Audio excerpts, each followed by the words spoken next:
నమస్తే welcome to GRTV. ప్రస్తుతం మనతో పాటు ఉన్నారు film analyst, writer and director Srichakra Mallikarjuna garu. ఆయనతో మాట్లాడదాం. నమస్తే సార్. నమస్తే అండి సార్, ఇప్పుడు వృషకర్మ ఈ మూవీలో మన యువ సామ్రాట్ నాగ చైతన్య గారు అండ్ అలాగే మీనాక్షి చౌదరి గారు నటిస్తున్నారు. సో ఈ మూవీకి సంబంధించి నిన్న ఒక గ్లింప్స్ కూడా రిలీజ్ చేశారని చెప్పొచ్చు. సో అది ఎలా అనిపించింది సార్?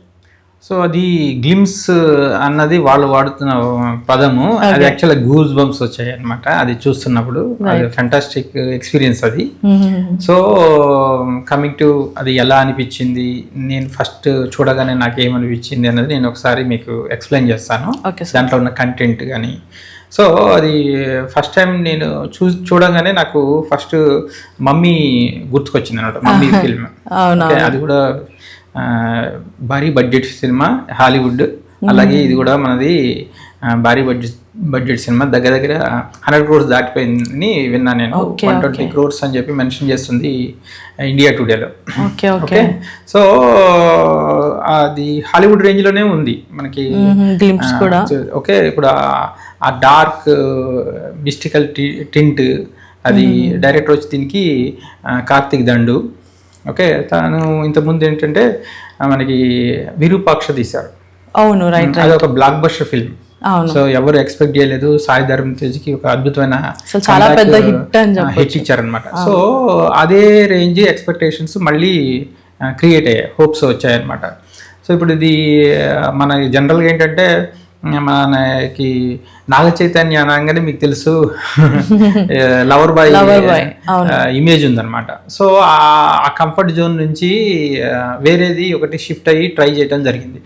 ఓకే, సో ఈ గ్లిమ్స్ కనుక మనం ఫస్ట్ చూస్తే ఒక గబ్బిళం బాడీలోంచి వచ్చి బయటకు వస్తుంది.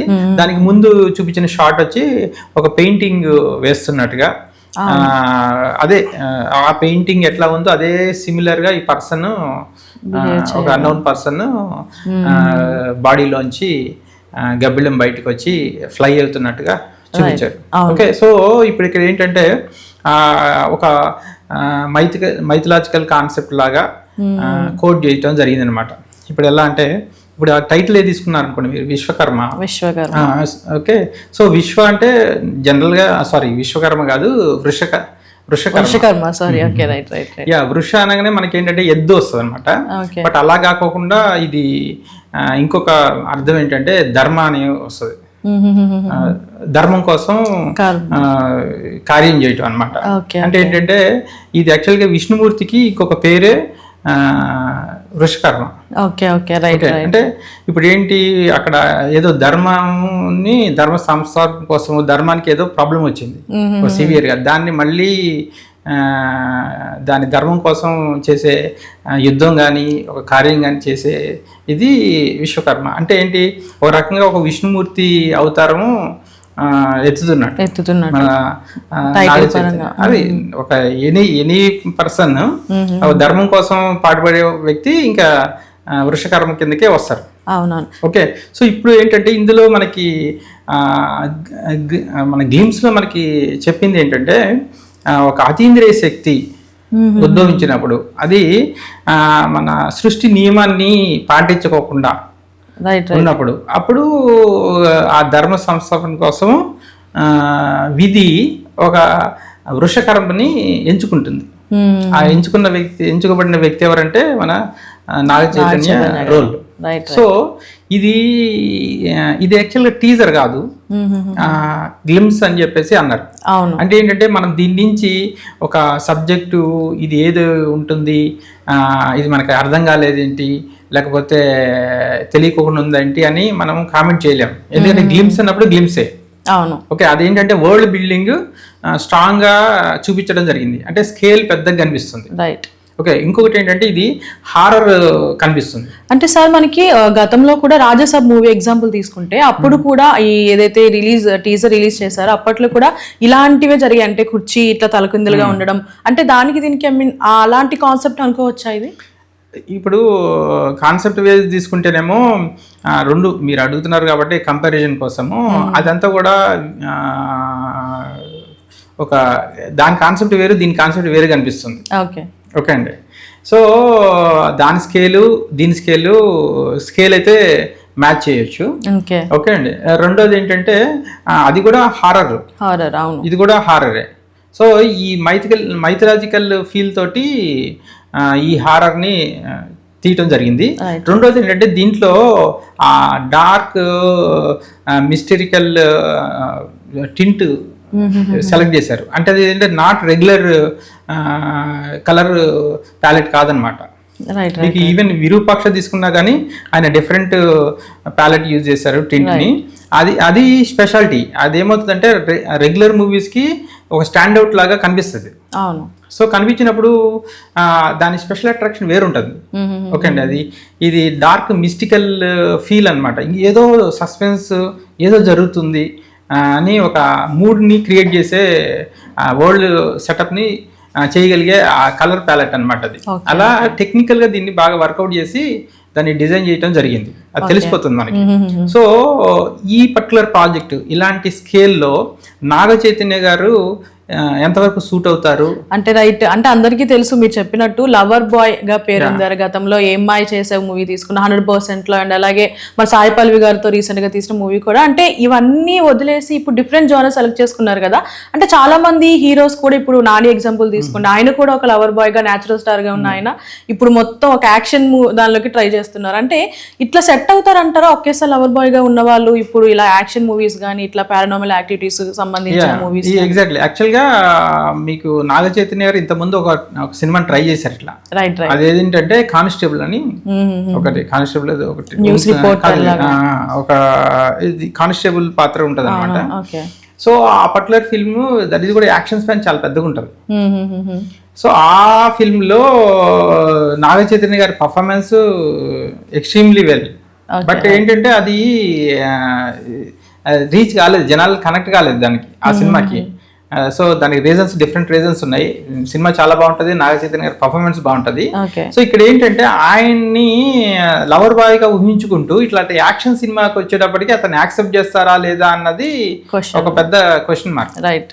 ఓకే. మీకు ఈవెన్ నాని గారు వి అనే మూవీ కూడా యాక్షన్ జోనర్లోకి వెళ్ళడం జరిగింది. సో ఇనిషియల్ గా కొంచెం ఇబ్బందికరంగా ఉంటుంది, ఆడియన్స్ ఎక్స్పెక్టేషన్స్. కానీ ఏంటంటే ఇది ఆల్రెడీ ఒకటి అయిపోయింది, ఒక ఎక్స్పెరిమెంట్. ఇప్పుడు ఇంకొకటి చేయటం జరుగుతుంది ఇది. సో ఇది దగ్గరికి వచ్చేటప్పటికి ఏంటంటే నాగ చైతన్య గారు సబ్జెక్ట్ సెలెక్షన్ వరకు ఆయన కేర్ తీసుకుంటారు. రైట్. ఇక మొత్తం స్క్రీన్ ప్లే అంతా కూడా ఇక డైరెక్టర్ చేతిలోనే ఉంటుంది. డైరెక్టర్ ఎగ్జిక్యూట్ చేయాల్సి ఉంటుంది, డైరెక్టర్ అద్భుతంగా ప్రజెంట్ చేయాల్సి ఉంటుంది. సో ఇక్కడ ఏంటి కార్తీక్ దండు గారి మీద ఒక నమ్మకం ఆల్రెడీ క్రియేట్ అయ్యింది. ఎందుకంటే విరూపాక్షి సినిమా అది ఆషామాషి సినిమా కాదు, అది ఎక్స్ట్రీమ్లీ డీటెయిలింగ్ ఉంటుంది. చాలా హోంవర్క్ చేసి చేసిన సినిమా, సస్పెన్స్ థ్రిల్లర్. సో అదే రేంజ్లో ఈ సినిమాని కూడా ఖచ్చితంగా డెలివరీ చేస్తారని చెప్పి ఒక పాజిటివ్గా మనం నమ్మొచ్చు అనమాట. రైట్. సో అంటే ఇప్పుడు అక్కినేని ఫ్యామిలీ గురించి తీసుకుంటే స్పెషల్గా దానికి వారసులు ఎవరైతే ఉన్నారో నాగ చైతన్య గారు కానివ్వండి, లేదు అని అంటే మన అఖిల్ గారు కానివ్వండి. అఖిల్ గారి లిస్ట్లో అయితే కంప్లీట్గా లాస్ట్ చూసుకుంటే ఫ్లాప్లో ఉన్నాయని చెప్పుకోవచ్చు. సో మరి ఇప్పుడు వస్తున్న సినిమా హిట్ అవ్వచ్చు అనుకోవచ్చా, లేదంటే అక్కినేని ఫ్యామిలీకి మళ్ళీ ఫ్లాప్ అనుకోవచ్చా? సో ఇక్కడ హిట్ ఫ్లాప్ అలా ప్రిడిక్ట్ చేయటం అనేది అంటే మంచిది కాదంటున్నాను. ఏ హీరోకి ఆ హీరోనే. ఇప్పుడు అఖిల్ని ఒక బిగ్ స్కేల్లోకి ప్రజెంట్ చేశారు, అది వర్కౌట్ కాలేదు. ఓకే, వాళ్ళు మానవ ప్రయత్నం అయితే చేశారు. ఆ డైరెక్టరు అద్భుతమైన డైరెక్టరే, చిరంజీవి గారితో వర్క్ చేసిన డైరెక్టరే. సో అయినా కానీ అది వర్కౌట్ కాలేదు. ఓకే, నాగార్జున గారు ఈవెన్ వివి వినాయక్ గారు కూడా ట్రై చేశారు. సో అది కూడా వర్కౌట్ కాలేదు. సంథింగ్ అది డైరెక్టర్ చేతిలోనే ఉంది, అది హీరో తప్పే కాదు. ఓకే అండి. సో ప్రయత్నాలు అయితే చేయాలి. ఇప్పుడు ఏంటంటే మన సినిమా బిజినెస్ ఎట్లా తయారైందంటే, చేస్తే చాలా చిన్న బడ్జెట్లో సినిమాలు సేఫ్ సైడ్ చేయాలి, లేదా విపరీతమైన బిగ్ స్కేల్లోకి వెళ్ళిపోతున్నారు. సో ఈ మధ్యలోవి వాటికన్నా ఈ పాన్ ఇండియా కాన్సెప్ట్ వచ్చేసింది కాబట్టి ఆ రేంజ్లో బిజినెస్ ఎక్స్పెక్ట్ చేస్తున్నారు. అలాగే 100 కోట్లు పెట్టి దిగుతున్నారు అనమాట. సో అల్టిమేట్గా ఎప్పుడు కూడా సినిమా సక్సెస్ అంటే కథనం. ఇంకొకటి న్యూ కాన్సెప్ట్ ఉందా లేదా. రైట్. సో ఈ 3 కూడా ఇందులో కనిపిస్తున్నాయి. అవును. సో పాజిటివ్గా మనం వైబ్స్ అయితే స్టార్ట్ అయినాయి, పాజిటివ్ వైబ్స్ స్టార్ట్ అయ్యాయి. అవునవును. ఓకే. సో నెక్స్ట్ మన నాగ చైతన్య గారు ఒక పోలీస్ డిపార్ట్మెంట్ వరకు వెళ్ళి అక్కడ ఒక డిప్స్ కొట్టారు, 30 డిప్స్ కొట్టారు. Right right. అవునవును. సో అది ఆశాభాష కాదు, అందరి ముందు అది చెయ్యాలి. ఇంకొక వెల్ ట్రైన్డ్ పోలీస్ తోటి చేయటం జరిగింది అది. అట్లాంటివి చేసినప్పుడు ఏమవుతుందంటే ఒక రియలిస్టిక్ ఫీల్ వస్తుంది. ఒక హీరోగా, ఒక యాక్షన్ హీరోగా యాక్సెప్ట్ చేయడానికి ఇలాంటివే చేయాలి. మీరు ఇప్పుడు పవన్ కళ్యాణ్ గారిని తీసుకుని అనుకోండి, ఆ స్టార్టింగ్ ఫిల్మ్ ఆయన ఏది కార్లు చేతులు రోడ్ మీద పెడితే కార్లు అన్ని టైర్లు ఎక్కించడం జరిగింది. అలాగే బాడీ మీద బండలు పెట్టుకొని కొట్టించుకోవడం జరిగింది. ఇవన్నీ ఇట్లాంటివి ఏంటంటే ఈ స్టంట్స్ చూసినప్పుడు రియల్ గా చూసినప్పుడు ఏంటంటే ఈ మనిషి కేపబుల్ అన్నది రిజిస్టర్ అవుతుంది. రిజిస్టర్ అయ్యి ఆ స్క్రీన్ మీద కనిపిస్తున్నప్పుడు ఏమవుతుందంటే ఆ రియల్గా అరే ఇతను పోలీస్ ఆఫీసరు, అతనికి అలాంటి కెపాసిటీ ఉంది అనే ఒకటి మైండ్లో రిజిస్టర్ అయినప్పుడు యాక్సెప్టెన్స్ ఉంటుంది అనమాట. సో యాక్షన్ హీరోగా యాక్సెప్టెన్స్ ఉంటుంది. సార్ ఇప్పుడు మూవీ మనం మాట్లాడుకున్నట్టు అండ్ అలాగే మనకి టైమ్స్ ఆఫ్ ఇండియాలో కూడా వేశారు 120 crores వరకు business, I mean movie shoot కి బడ్జెట్ అని అన్నారు కదా, అంటే అంత కలెక్షన్స్ రాబట్టగలదు అంటారా? ఇప్పుడు ఇది రేంజ్ లో వెళ్ళిపోతుంది సినిమా. కలెక్షన్స్ రాబట్టగలుగుతా అంటే మినిమం ఇది ఒక మానవ ప్రయత్నమే. Okay right. ఇప్పుడు మనం గతంలో మాట్లాడుకున్నాం విరూపాక్ష మూవీ ఏదైతే దానికి బాగా ఆర్కిటెక్చర్ అంటే బ్యాక్గ్రౌండ్ వర్క్ ఏదైతే ఉందో మనకు చూసే విధంగా విజువల్స్ గానీ దానికి బ్యాక్గ్రౌండ్ వర్క్ మాత్రం బాగా కనిపించింది మూవీలో అని చెప్పుకోవచ్చు. బ్యాక్గ్రౌండ్ వర్క్ అట్లాంటి ఆర్కిటెక్చర్ అంటే దాన్ని ప్రొడక్షన్ డిజైనింగ్ అంటారు అనమాట. So I think Nagendra Tangala అని ఆయన ఇందులో ఇన్వాల్వ్ అయ్యారు. ఇట్లాంటి సినిమాలకి ప్రొడక్షన్ డిజైనింగ్ చాలా చాలా ఇంపార్టెంట్. మామూలు సినిమాల్లో ఏంటంటే ప్రొడక్షన్ డిజైనర్ అనే టైటిల్ కూడా వేయరు. యా. సో ఇలాంటి సినిమాల్లో అలాంటి ఇప్పుడు బాహుబలి సినిమా ప్రొడక్షన్ డిజైనర్ ఎవరు అన్నది ఇంపార్టెంట్. సో అట్లాగే ఇలాంటి సినిమాలు విరూపాక్ష, మీరు ఇప్పుడు ఆర్కిటెక్చర్ అని వర్డ్ వాడుతున్నారు, యాక్చువల్గా ప్రొడక్షన్ డిజైనింగ్ యూజ్ చేస్తాం అనమాట వర్డ్. ఇప్పుడు ఆ ఎన్విరాన్మెంట్ ఎలా ఉండాలి, ఎలాంటి డ్రెస్సులు ఉండాలి, ఎలాంటి సిచ్యువేషన్స్ ఉండాలి, ఈ కలర్ ప్యాలెట్ అంటే ఏం కనిపెడతాయి స్క్రీన్ మీద, అవి ఎలా ఉండాలి, ఏ పీరియడ్లో తీస్తున్నాము, ఇవన్నీ కూడా వర్కౌట్ చేయాల్సి ఉంటుంది అనమాట. Right right. Okay sir, thank you sir. మరి చూడాలి మూవీ ఎంతవరకు సక్సెస్ అవుతుందని. Thank you very much.